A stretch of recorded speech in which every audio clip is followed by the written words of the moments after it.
what's the data center? Everybody walks around with little computers in their pocket called their mobile phones. Every time you log on to Facebook or Instagram is connecting to a data center. A lot of investments from big tech into the AI data centers. How do you see the AI bubble right now? Whether there is an AI bubble or not, I don't think really matters to us. Google, Amazon are all customers of ours. We're the biggest data center provider in the world. Yes, we have 10,000 plus customers globally. We provide them with space, with power, with cooling, house their critical infrastructure, expand and grow their business. We have 14 in Tokyo, 5 in Osaka, and we've got plans to expand in both metros. 1on1Tech 始まります。今日のテーマは AI データセンターバブルの実態です。AI が動いているのはデータセンターという建物になるわけなんですけども、Google も Microsoft も Amazon も今ひたすらこのデータセンターというものに巨額の投資を続けています。ただですね、お金をつぎ込みすぎじゃないか、もう本当に何十兆円みたいな感じで投資をしている、つぎ込みすぎじゃないかっていう疑問だったり、その投資対効果は一体あるのかどうかなど、マーケットでもいろいろな疑問が噴出しています。今日はデータセンター世界大手の幹部の方をお招きして、AI を日々使っている方だったり、株式投資をしている方の疑問にお答えする番組にしていきたいと思います。それではゲストをご紹介します。データセンターの世界大手企業エクイニクスのアジア太平洋プレジデント、サイラス・アダグラさんです。So Cyrus, thank you very much for being here today. Thank you. I appreciate it. Yeah, thank you. To be honest, I think our audience is not yet familiar with the company Equinix and even data centers itself. Sure. So they don't see it in their daily lives. Like they don't see the inside of the data center. They heard about it. Yes. But yeah, they don't know about it. So what's the data center? What's in there? Sure. So look, at Equinix, we are the world's digital infrastructure company. We operate 270 data centers in 77 cities and 35 countries across the globe. And essentially, we have 10,000 plus customers across all of our sites. And what we provide is a place for enterprise customers where we provide them with space, with power, with cooling. But most importantly, we provide them with interconnection. And interconnection is really just the ability for them to connect digitally with their suppliers, with their partners, their customers, and we provide it all in a reliable, secure, sustainable, and resilient environment. Equinix is basically operating data centers globally. Yes. In the Asia-Pacific region, we're at almost 65 data centers. We're in 10 countries, and we're about to enter a new country later next year in Thailand. But at the moment, we're in Australia, Indonesia, Singapore, Malaysia, India, China, Hong Kong, Japan, Korea, and the Philippines. There's a lot of data centers in Japan. Yes. So in Japan, we operate both in Tokyo and Osaka. We have 14 in Tokyo and we have 5 in Osaka. And we've got plans to expand in both metros. You guys basically built the buildings and you said the source of power and the cooling. So what we really do is we find land, we source the power, we design the buildings, which we call international business exchanges. That's a data center. We design the buildings, we actually build the buildings, and then we operate the buildings as well. And our customers, when they come to a data center, what they're looking for is a place to essentially house their critical IT equipment and infrastructure. Like servers. Servers, exactly right. And networking equipment, servers, storage equipment, etc. And we provide them with the physical space to do it. We provide them with secure and reliable power. And then we also provide them with digital connections. And so that means they can connect to their suppliers, their partners, their customers. They can do it within the data center, and we call that cross-connect.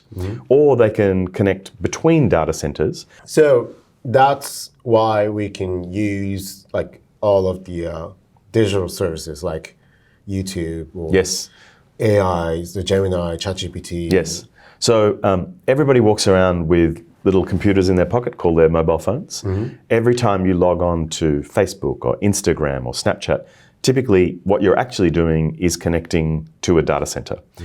All of those content providers are customers of Equinix, and so they use our facilities to store all of their data, to store all of their IT equipment, and they'd like coming to Equinix because we are at edge locations, and that is all the major metros around the world. And the reason that's important is because that's where all the people are, and that's where all the data needs to be. And so if you want to connect to your customers, you come to Equinix because we are the best manifestation of the edge.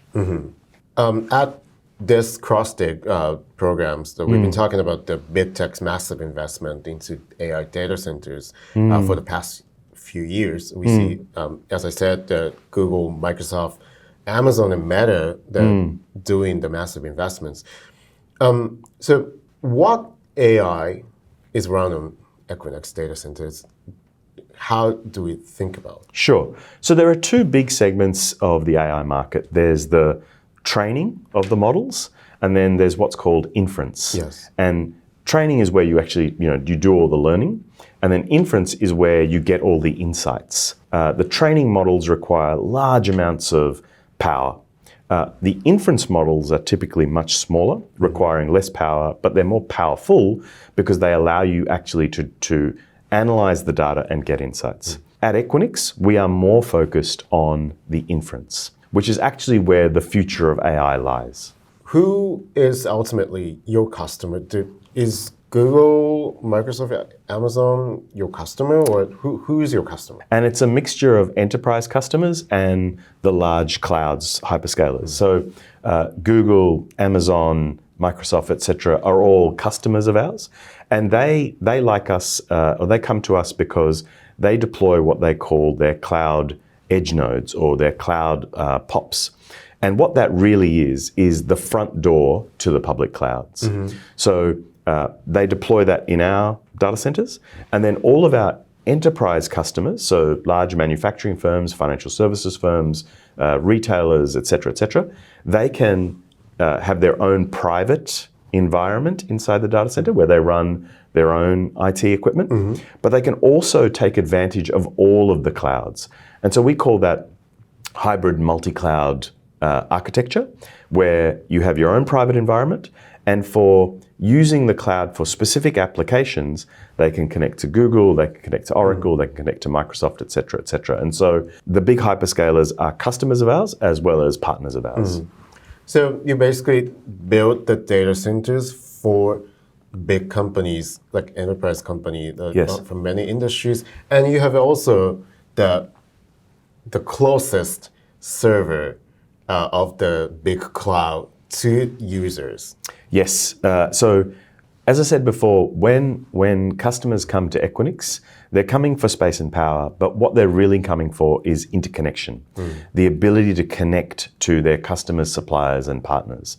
As I said, we have 10,000 plus customers globally. That is bigger than the number 2 to number 10 data center provider globally.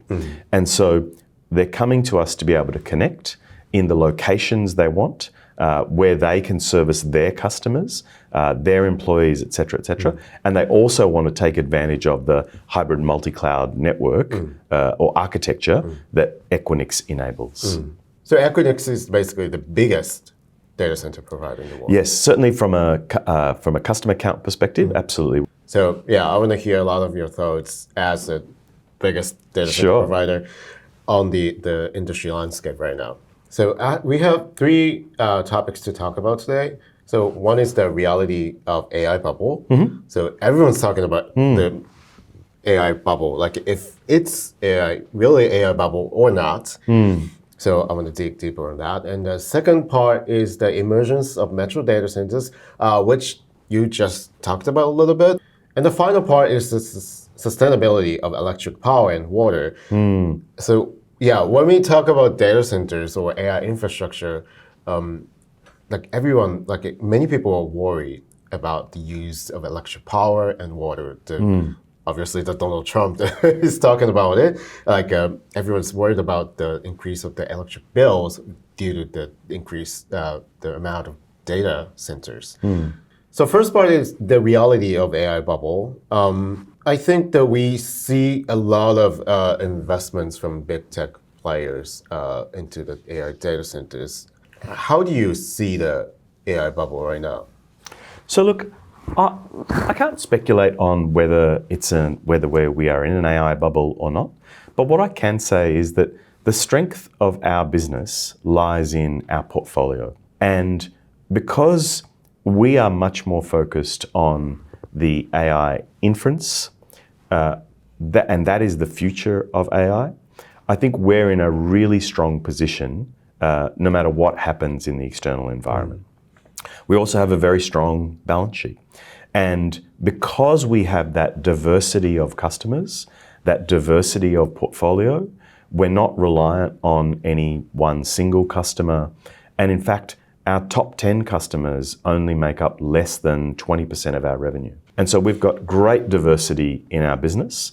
And so whether there is an AI bubble or not, I don't think really matters to us, because what really matters to us is we have a long-term sustainable business and customers are coming to us for real requirements. And we don't build speculatively.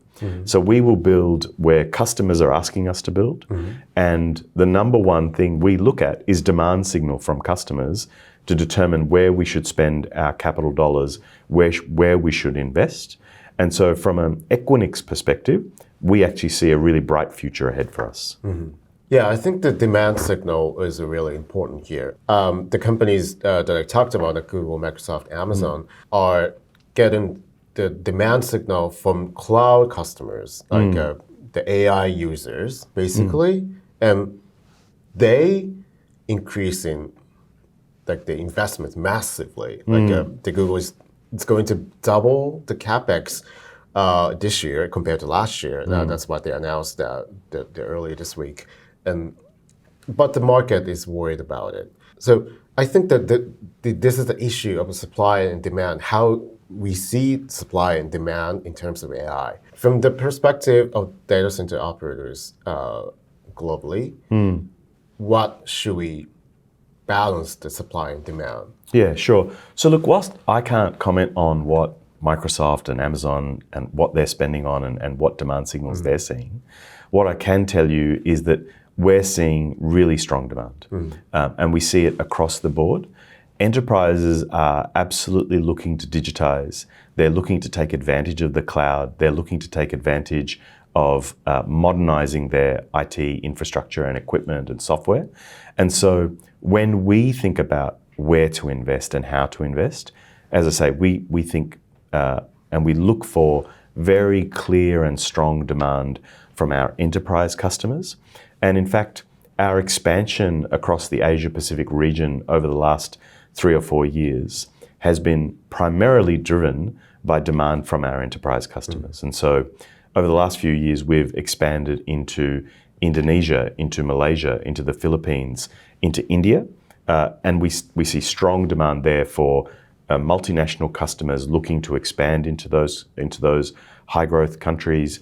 Those countries themselves, the governments are looking to digitize. The populations are looking to use digital infrastructure and are really adopting the digital economy. And so that sends us a strong demand signal, which then means that we deploy our investment dollars there in order to essentially facilitate that growth in their digital economies. We're also seeing really strong demand in places like Japan. In Tokyo and Osaka, we see very strong both local demand from local Japanese companies, as well as multinationals looking to come and expand and grow their business in Japan. How long ahead are you guys seeing, like when you think about building the new data centers? How long ahead of the demand are you seeing? Yeah, so the way we think about our portfolio is that we always want to be able to supply a customer wherever they want it in a metro where we have. And so we think about long-term planning, because building data centers, building infrastructure is not done overnight. It takes multiple months, multiple years to do. And so we think about long-term, where do we need to acquire land? how do we secure the power for that land? How do we secure fiber connectivity to that land? Making sure that we're working with our general contractors to build those data centers in advance of the requirement. In a planning cycle, we might think about developing a data center 3 to 5 years before it actually needs to go live. Okay, so it takes 3 to 5 years. Depending on the city, depending on how large the data center is, yes. So how do you find the land? Yeah, so it's a great question. We have teams of people internally who are just focused on making sure that we secure the right land. So in the right location with power, water and fiber available in that location. We use a range of external partners also to help source land. And so we think very long term about both land banking. So that's having land in reserve so that we can develop it as we need it. And as I said, the number one thing we think about is there customer demand in that location? Is there power available in that location? Is there connectivity available? And is there water available in that location? So I think the many data center developers or even real estate companies are looking to expand the data center businesses. And so I think that it's getting harder to find the good land or find the power, find the good connectivity. So how do you address that? Sure. So yeah, look, absolutely. Our industry has attracted investment, but we are highly differentiated. We have a 27-year track record of sourcing land, sourcing power, designing, building, and operating data centers. Our brand is well recognized and is trusted by 10,000 plus customers. And so running and operating a data center is not just about finding the right land and building a building. You have to have the expertise to actually run that data center. And we're very proud of the fact that we operate at 99.9999% availability. And when it comes to the inside of the data centers, what are the differences between Equinix and others? Yeah, sure. So this comes back to, we've been operating data centers for 27 plus years. We understand exactly the types of requirements that different customers have. And so we have very, very specific building requirements. We have very specific interior design of our buildings to accommodate large cloud providers all the way through to startups. Okay. And before we go on to the next part, I wanna ask you about the cooling. So GPU and all the AI chips gets really hot, and I think the air condition, the existing way of cooling is air conditioning, but you have a new way, sort of the new way of cooling, and so how do you address the heat issue in the AI age? So look, there are essentially two types of cooling. There's air cooling and liquid cooling. And really the difference is that the energy consumption of the servers or the chips determines which type of cooling you need to use. So for most workloads, most CPU workloads, you can use traditional air cooling. But for GPUs, very high intensity workloads, the chips can be cooled through liquid cooling. And that's essentially running a cold liquid over a plate that sits on top of the chip, which cools the chip. And the reason that you use liquid cooling versus air cooling is that it's just more efficient. It's much more efficient to cool IT infrastructure with liquid than it is with air. All of our data centers that we're building going forward have the capability to do liquid cooling. We also currently have 100 plus data centers in 45 locations that are liquid cooling compatible today. And so absolutely we see a trend of higher and higher power usage, and more liquid cooling will be required over the longer term. And so we're well prepared for that trend as it arrives. Is it hard to implement that? Look, it requires really deep technical capability, which Equinix has. And so not everybody's capable of doing it. And so what I can say is we have deployed liquid cooling across our portfolio for our customers around the world. So as AI evolves, the demands For liquid cooling will increase. Yeah. Yes, absolutely. As the chips get more and more powerful, as they draw more and more power, liquid cooling will become more prevalent. So the customers basically bring the chips that they want to use into the data centers. Yes. And you and the customer think about how we cool them. And yeah, that's a great way to think about it. So essentially, we provide them with the space and the power. They bring their own IT equipment, they manage that IT equipment, but we work with them to figure out, okay, what's the best way to cool this? What's the best network architecture for your workload or your deployment? And so, yes, it's a collaboration between us and the customer. So moving on to the next part, the emergence of metro data centers. I thought the data centers are located in the remote or suburb areas, where in the like a middle of nowhere sort of thing, but they are much closer to us than I thought. And Equinix has a concept of called metro data centers. Yes. And so in Tokyo, they're located in Tokyo, Otemachi, really the metropolitan area, or Shinagawa and Toyosu. They're much closer than I thought. And yes. So those are some big business districts. So why does Equinix have data centers in such areas? Sure. So this goes back to our origins as a company. So Equinix stands for Equal Neutral Internet Exchange. And when we first started as a company 25, 26 years ago, we were the place that all of the networks exchanged internet traffic. And so we were the internet exchange. And they wanted to exchange that traffic in core, really densely populated metros. And so our business evolved from the fact that we used to enable internet traffic to be exchanged in popular metros around the world. So Tokyo, Singapore, New York, Los Angeles, et cetera, London. And so that was the origin of our business. And then because the networks came to us, what we found is that the financial services sector needed to access those networks. So they then came to those locations. We then had media companies come, we then had cloud providers come, and then we had enterprises come, because they all want to exchange traffic with one another, and they want to do it where the data sits. And where does the data sit? The data sits where you have large populations of people. And so our business has evolved in a way that essentially means that we need to be where the data is, because that's where our customers want us to be. I think the latency is a key here. Yes, absolutely. And so you want to be where you can serve your customers fastest, and typically that is in metro locations.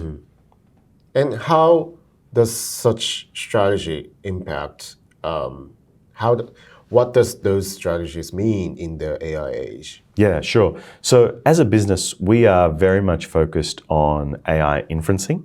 And AI inferencing needs to happen where the data is. You don't move your data to AI. Actually, you move AI to where the data is. We have, over the last 27 years, become the hub locations for people storing and analyzing data. And so to give you an example, we have partnership with a company called Grok, GROQ. They are an AI inferencing provider running LPUs, so language processing units. They have deployed with us in all 3 regions around the world. And in fact, we have one of their largest deployments in Australia.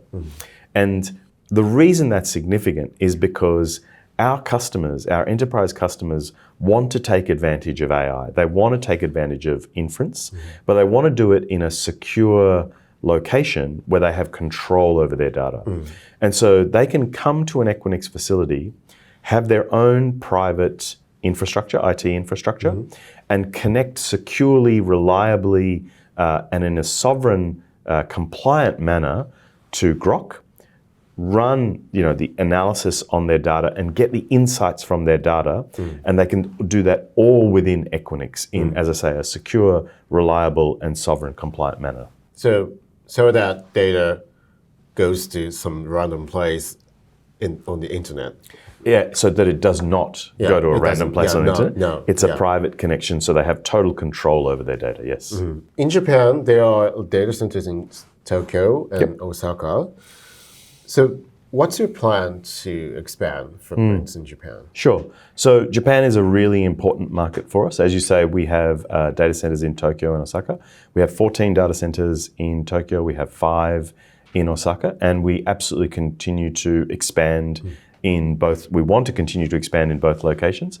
But we want to expand because we're seeing very clear and strong demand signal from our customers, both local Japanese customers as well as multinationals wanting to either grow their business in Japan or come to Japan. And so Japan, as I say, is a very important strategic market for us. We'll continue to expand in both locations. Hyperscalers also want to expand in Japan, right? Yeah, I believe so. I can't comment on their plans, but yes. But on the contrary, in some countries like Japan, their local residents are worried about the existence of data centers near their home. There's a massive building, look like a warehouse, but they don't really know what's going on inside the building. So that's why they're concerned. But how do you address those sort of the conflict between data center providers and the local residents? How do you talk to them? Yeah, sure. So look, I wouldn't say that there's a conflict between data centers and local residents. I think there's actually a place where both can coexist. We take sustainability and community relations very seriously at Equinix, and sustainability is actually a core part of our strategy. So, for example, we have committed to be 100% renewable coverage by 2030. We're currently operating at 96%. We spent over $50 million in 2024 on energy efficiency projects around the world. And so we're continuing to make sure that we use local energy grids in the most efficient manner possible. And actually, we have invested in local energy grids to build substations and build distribution infrastructure. We also engage with local communities and make sure they understand what we're doing. We provide jobs for trades like carpenters, electricians, plumbers. The construction industry gets a big boost whenever our data centers are built. And then finally, we also need high-skilled labor to operate our data centers. And so there's a really good benefit for local communities in having data centers from an economic perspective. And then, as I say, we're very focused on making sure that we're using energy and water in a really sustainable fashion. We're increasing our energy efficiency. And then we're also investing in what's called virtual power purchase agreements, so renewable purchase agreements. So we're supporting the renewable energy sector in the countries in which we operate. In Japan, we've signed virtual PPAs with a company called Trina Solar. And so we're helping to green the grid in Japan as well. When you talk to local communities, you said that you said you want them to understand what you're doing. So what do you tell them? What do you Sure. say? So whenever we build a data center, we do engage with local communities, local residents. We have community liaison officers, making sure that they understand what we're building. We make sure they understand the benefits for the local community.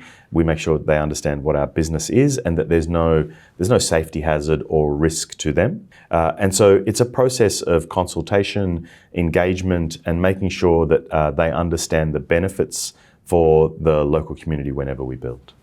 Let's move on to the next, final part, and the sustainability of electric power and water. You just talked about it, and then when we think about local community and the coexisting with local residents and the data centers, this is the important matter right now. So especially the usage of power and the water in the data centers, they have been criticism about it, but then this is a sort of a global issue, not just local one. So again, how do you address this issue? Sure. So, as I said before, sustainability is a critical component of our strategy at Equinix. We think very hard about being good stewards of the environment, and we know that we need a social license to operate in the communities in which we do operate. And so we have committed to net neutrality by 2030. We're also then supporting the renewable energy industry in the countries in which we operate by engaging with renewable energy providers, signing power purchase agreements. We're also very focused on water usage efficiency. And so we have programs to make sure that we use the minimum water required, that we're being efficient stewards of the water that our facilities use. And so we approach energy efficiency, we approach the use of the grid in a very holistic fashion.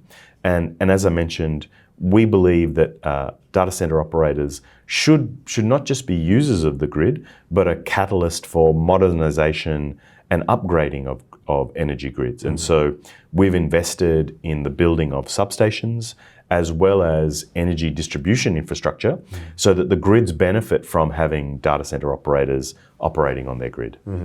But as AI evolves, we see the demand of power and water skyrocketing for the past few years.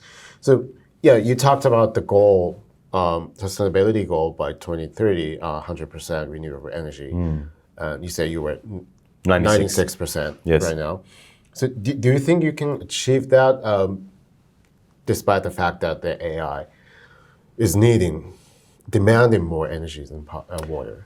Yeah, sure. So look, we've put it as a goal and we absolutely intend to achieve it. We have a team of people inside our business that is focused on making sure the commitments that we make publicly in relation to sustainability that we can achieve. And so we're constantly looking for ways both to be more energy efficient as well as ways to make sure that our portfolio is covered by renewable energy, whether that be through power purchase agreements or renewable energy credits. And so absolutely, we're very focused on making sure that we can achieve those goals, even as power usage increases and we expand our portfolio of data centers. Every cloud provider like Google, Amazon, Microsoft, doing some kind of partnership with SMR companies, like nuclear energy companies. And Equinix is also doing this, doing the partnership with the Oklo and other companies. So why do you think is nuclear energy important to source power to the data center right now? Yeah, sure. So look, I can't comment on nuclear energy partnerships that others are doing, but what I can say is that we are making sure that our energy efficiency usage is as high as it possibly can be, that we're investing in all different types of renewable energy. And as nuclear becomes more and more prevalent or becomes a greater part of grids, we will absolutely look to that as an evolving technology. We will work with the suppliers of that technology to see how it fits overall within our energy strategy and our energy portfolio or energy use portfolio. And then we'll continue to innovate and make sure that we're adopting all the latest technologies so that we can continue to green the grid and be really good environmental stewards of the environments and communities in which we operate.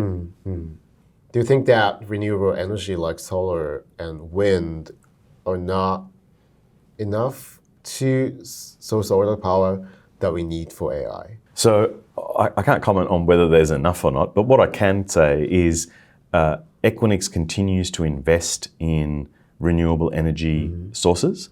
We're signing power purchase agreements to make sure that we're investing in the renewable energy sector in all the countries in which we operate.